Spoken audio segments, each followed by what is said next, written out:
अमित शाह की जानबूझकर फिसली जुबान। उद्धव ठाकरे को तो मिर्ची लगेगी ही, शिंदे भी आ जाएंगे सन्नाटे में।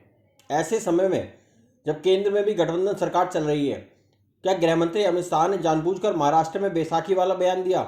जब से उन्होंने महाराष्ट्र भाजपा की ताकत दिखाने के लिए यह एक लाइन का बयान दिया है, अंदर ही अंदर सहयोगी दलों के नेताओं में एक चुभन सी उठ रही होगी। मौका था महाराष्ट्र भाजपा के पार्टी ऑफिस के भूमि पूजन का। गृह मंत्री अमित शाह दिल्ली से गए थे। यहाँ मंच से अपने अंदाज में शाह ने जो बात कही वो मौजूदा नहीं शायद पुराने गठबंधन सहयोगियों को भी अच्छी नहीं लगेगी।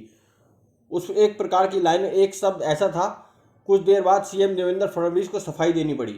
आखिर शाह ने ऐसा क्या कह दिया? सोमवार को मुंबई में भाजपा कार्यालय के भूमि पूजन कार्यक्रम को संबोधित करते हुए शाह ने कहा कि मैं महाराष्ट्र के सभी कार्यकर्ताओं को मनपूर्वक साधुवाद देना चाहता हूं, क्योंकि अब महाराष्ट्र में बीजेपी पार्टी किसी बैसाखी के आधार पर नहीं चलती है, अपने बूते पर खड़ी है। भारतीय राजनीति में जिस तरह से भारतीय जनता पार्टी का अस्तित्व और भाजपा के सिद्धांत एक अमिट स्थान रखते हैं, उसी तरह से अब महाराष्ट्र में भी भारतीय जनता पार्टी राज्य के राजनीतिक क्षेत्र का एक मजबूत हस्ताक्षर है। इसमें कोई ना कोई नहीं बोल सकता। जिस समय शाह बैसाखी वाली बात बोल रहे थे, मंच पर सीएम देवेंद्र फडणवीस चुपचाप बैठे उन्हें सुन रहे थे।